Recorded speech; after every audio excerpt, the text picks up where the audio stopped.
What is the craziest whip you've ever seen someone do? Maybe even not on video.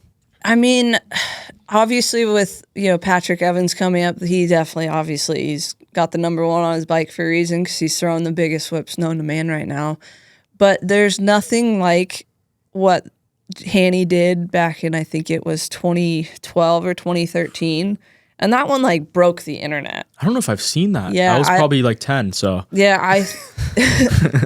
I was actually competed in that one. That's why I remember it so well. Oh, wow. And that was my first year doing it. And when I watched him do that one, it was just unreal. Like, it was just, a dirt bike wasn't meant to go that far. He was just starting to bring it to a point where, like, how are you supposed to bring that back? You're going the wrong way.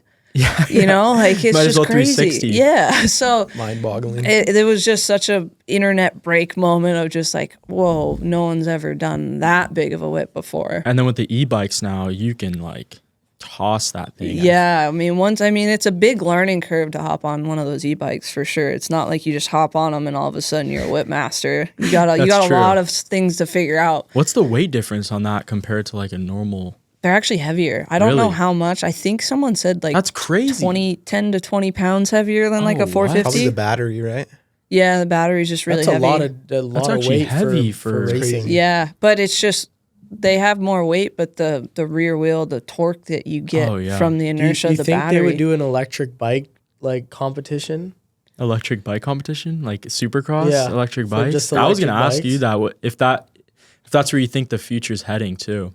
Man, I don't know. I've ridden one, and they are a really good bike to have, like definitely hands down.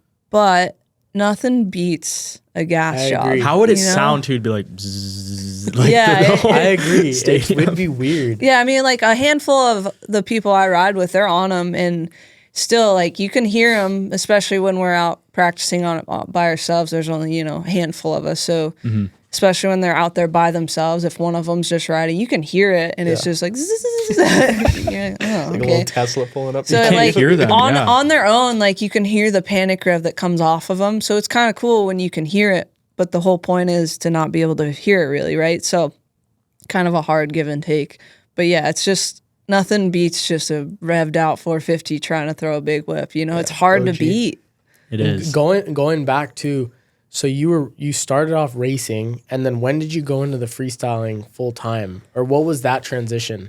It was a kind of a blended transition for me. I think around 2011, I rented a room to Matt Byton, which was he's a big X Games legend, had a lot of medals and big freestyle guy as well.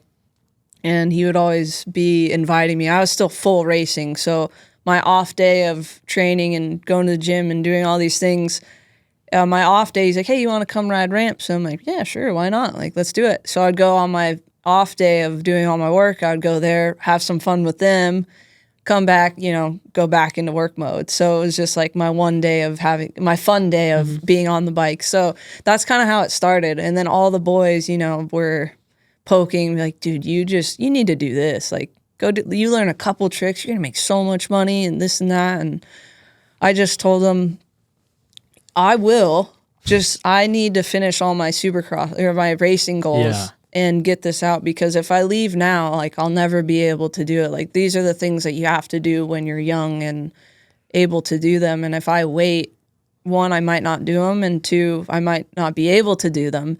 So I fulfilled everything that I wanted to do in my racing career, and then that's when I switched to the free ride and freestyle thing. So I kind of did it later in life, but I mean, I don't think many freestyle riders just start right off the bat. Now we're seeing a few that kind of start like, this is what I want to do, is be a freestyle rider, but it was always something that came later in most people's career to do freestyle. And who were some of your mentors in racing and freestyle? I think my mentor mainly, like for racing, was always Sean Hamlin, and he was just a really good person for me to work with. Like he understood the difference of working with a male in the sport and a female in the sport.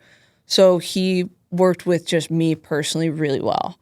So we just really bonded that way, and he could explain things in a way that I just really needed a lot of detail and reasons why I'm doing what I'm doing and how it works. So I just needed to understand the process more. So he was really good at explaining it for me.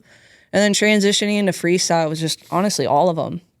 Like all the big names that you hear, like Twitch, Taka, Potter, like all these big names, they're so helpful. Like they don't want to see you crash doing this, and there's only one place to crash is up in the air. So you don't want to see your friends crash. So they're always so helpful. Just like, hey, try it like this. Hey, do this. Like they were always just there to guide me.